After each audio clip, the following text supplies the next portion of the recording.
আমরা অনেক সময় ইসলামের এই এসেন্সটা ধরতে পারি না। দেখবেন যে খুব নামাজি স্ত্রীর সাথে খারাপ আচরণ করে, খুব আল্লাহওয়ালা প্রতিবেশীর সাথে ঝগড়া ঝাঁটি, আশেপাশের নেইবরের সাথে, কলিগের সাথে, বন্ধুদের সাথে যে ভালো আচরণ করতে হয়, গুড বিহেভিয়ার করতে হয়, এবং এটাই যে আমাকে সবচেয়ে বেশি জান্নাতে প্রবেশ করানোর মাধ্যম হতে পারে, এটা আমরা ভুলে যাই। প্রাণীদের প্রতি দয়া দেখানো এটা ছোটখাটো কোনো ব্যাপার নয়, এটাই আপনার জান্নাতের কারণ হতে পারে, এটাই আপনার জাহান্নামের কারণ হয়ে যেতে পারে। আল্লাহ রাসূল সাল্লাল্লাহু আলাইহি ওয়াসাল্লাম বলেন, যে ব্যক্তি অন্যকে দয়া দেখায় না, আল্লাহ তাআলা তার প্রতি দয়া দেখায় না। এই দুনিয়াতে যারা আছে তোমরা তাদের প্রতি দয়া দেখাও, যিনি আকাশে আছেন তিনি তোমাদের প্রতি দয়া দেখাবেন।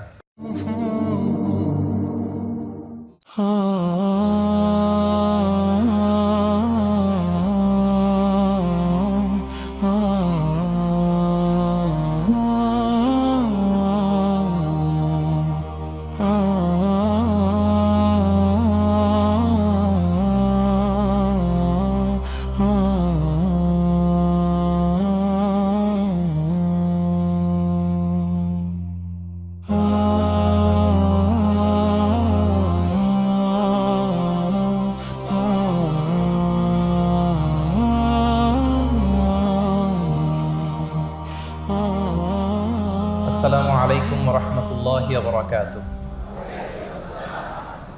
ডিআরএমসি ইসলামিক কালচারাল ক্লাব কর্তৃক আয়োজিত আজকের এই third DRMC national Islamic cultural festival and book fair 2026-এ আপনারা যারা উপস্থিত হয়েছেন তাদের সবাইকে জানাচ্ছি আন্তরিক শুভেচ্ছা এবং মোবারকবাদ। আমরা শুরুতে আল্লাহ রাব্বুল ইজ্জা ওয়াল জালালের দরবারে শুকরিয়া জ্ঞাপন করছি, যিনি আমাদেরকে আজকের এই চমৎকার এই অনন্য আয়োজনে একত্রিত হওয়ার সুযোগ করে দিয়েছেন। এই চমৎকার পরিবেশে আমরা সবাই পড়ছি কালিমাতে শুকর আলহামদুলিল্লাহ।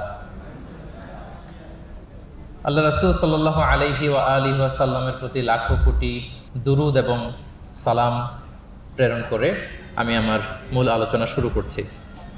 আমাকে সুনির্ধারিত একটা টপিকে কিছু আলোকপাত করতে বলা হয়েছে। টপিকটা হচ্ছে দ্য এক্সাম্পলারি প্রফিটিক বিহেভিয়ার, অর্থাৎ আল্লাহ রাসূল সাল্লাল্লাহু আলাইহি ওয়া আলিহি ওয়াসাল্লামের অনুপম চরিত্র। ওনার আচরণ কেমন ছিল, আল্লাহ রাসূল সাল্লাল্লাহু আলাইহি সাল্লামের বিহেভিয়ার কেমন ছিল, উনি মানুষের সাথে কেমন করে মিশতেন, কিভাবে ইন্টারেক্ট করতেন, ডিলিং করতেন, এবং সেখান থেকে আমাদের প্রাত্যহিক জীবনে, আমাদের ডে টু ডে লাইফে আমরা আসলে কি শিখতে পারি, সেই বিষয়টা নিয়ে আমরা কিছু আলোকপাত করবো ইনশাআল্লাহ বিইذنিল্লাহ। আম্মা জান আয়েশা রাদিয়াল্লাহু তাআলা আনহাকে যখন জিজ্ঞেস করা হতো যে কাইফা কানা খুলুকু রাসূলিল্লাহ, হে আম্মা জান আমাদের প্রিয় নবীজির আচরণ কেমন ছিল, তিনি বলতেন কানা খুলুকুহু আল কোরআন।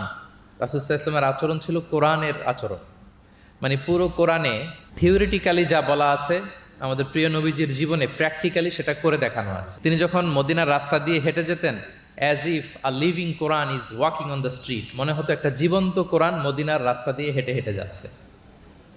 কানা খুলুকুহু আল কোরআন। তো উনি কিভাবে মানুষের সাথে আচরণ করতেন? উনি কি হুট করে রেগে যেতেন আমাদের মতো? কর্কশ ভাষী ছিলেন? বাজে আচরণ করতেন কারোর সাথে? ওনার ব্যবহার দিয়ে, বিহেভিয়ার দিয়ে কখনো কারো মনে কষ্ট দিয়েছেন এমনটি কি আমরা কখনো কেউ শুনেছি? না, নেভার এভার। আল্লাহ তাআলাও কিন্তু কর্কশ ভাষীকে, অশ্লীল ভাষীকে, কঠোর ভাষীকে তিনি পছন্দ করেন না, এবং মুমিন মাত্রই সে ভদ্র হবে, নম্র হবে, সুভাষী হবে। এবং এই সুন্দর আচরণ বা কোমল আচরণকে আল্লাহ রাসূল সাল্লাল্লাহু আলাইহি ওয়াসাল্লাম সব কাজের অলংকার বলেছেন। যেই ব্যক্তি থেকে কোমলতাকে সরিয়ে নেওয়া হয়েছে তার থেকে সব ধরনের খায়েরকে সরিয়ে নেওয়া হয়েছে। যার মধ্যে কোমলতা নেই, মানে সুন্দর আচরণ নেই, তার মধ্যে কোনো খায়ের নেই, তার মধ্যে কোনো কল্যাণ নেই। আমরা যদি আল্লাহ রাসূল সাল্লাল্লাহু আলাইহি ওয়া আলিহি ওয়াসাল্লামের পুরো বায়োগ্রাফিটা একটু স্ক্যান করি, সংক্ষেপে দেখার চেষ্টা করি, তাহলে দেখব যে তিনি বড় ছোট, নারী পুরুষ, শত্রু বন্ধু নির্বিশেষে সবার সাথে খুব অমায়িক আচরণ করতেন, চমৎকার আচরণ করতেন। এবং রাসূল সাল্লাল্লাহু আলাইহি ওয়াসাল্লামের এই চমৎকার আচরণে মুগ্ধ হয়ে অনেক ঘোরতর শত্রু তার বন্ধুতে পরিণত হয়েছিল। সুবহানাল্লাহ বিহামদি। এবং এত ভালো আচরণের অধিকারী ব্যক্তিত্ব হয়েও তিনি আল্লাহর কাছে দোয়া করতেন যে আল্লাহ, আপনি আমার দেহটাকে, আমার দেহ সৌষ্ঠব, আমার দৈহিক অবয়ব যেরকম সুন্দর করেছেন, আমার চরিত্রটাকে, আমার আচরণটাকেও আল্লাহ আপনি সুন্দর করে দিন। এত সুন্দর আচরণের অধিকারী হওয়ার পরেও তিনি বলতেন আল্লাহুম্মা হাসসানতা খালকি ফাহাসসিন খুলুকি, মানে হে আল্লাহ, আপনি আমাকে দেখতে যেরকম সুন্দর বানিয়েছেন। আল্লাহ রাসূল সাল্লাল্লাহু আলাইহি ওয়াসাল্লামের চেয়েও দেখতে সুন্দর কোনো মহাপুরুষ কি পৃথিবীতে এসেছিল? এত সুন্দর মানুষ হওয়া সত্ত্বেও তিনি আল্লাহর কাছে দোয়া করতেন, আল্লাহ আমি দেখতে যেমন সুন্দর, আমার আচরণটাও যেন তেমন সুন্দর হয়। আপনারা আয়নার সামনে দাঁড়ালে এই দোয়াটা পড়েন? আয়নার সামনে দাঁড়িয়ে এই দোয়াটা পড়তে হয় যে আল্লাহুম্মা হাসসানতা খালকি ফাহাসসিন খুলুকি, আল্লাহ আমাকে দেখতে যেরকম সুন্দর বানিয়েছেন, আমার আচরণটাও আপনি সুন্দর করে দিন। এবং আল্লাহ রাসূল সাল্লাল্লাহু আলাইহি সাল্লাম তিনি ইরশাদ করেছেন, দুটি জিনিস মানুষকে সবচাইতে বেশি আল্লাহর জান্নাতে প্রবেশ করাবে। একটি হচ্ছে তাকওয়াল্লাহ, আল্লাহর ভয়, আর একটি হচ্ছে হুসনুল খুলুক, সুন্দর আচরণ। রিপিট, আমি আবারও বলছি, দুটি জিনিস মানুষকে সবচাইতে বেশি আল্লাহর জান্নাতে প্রবেশ করায়। একটি হচ্ছে আল্লাহর ভয়, তাকওয়াল্লাহ, আরেকটি হচ্ছে সুন্দর আচরণ, হুসনুল খুলুক। এখানে বলা হয়নি যে নামাজ মানুষকে বেশি জান্নাতে প্রবেশ করাবে, রোজা প্রবেশ করাবে, যাকাত করাবে, হজ করাবে, এমন কিছু বলা হয়েছে না।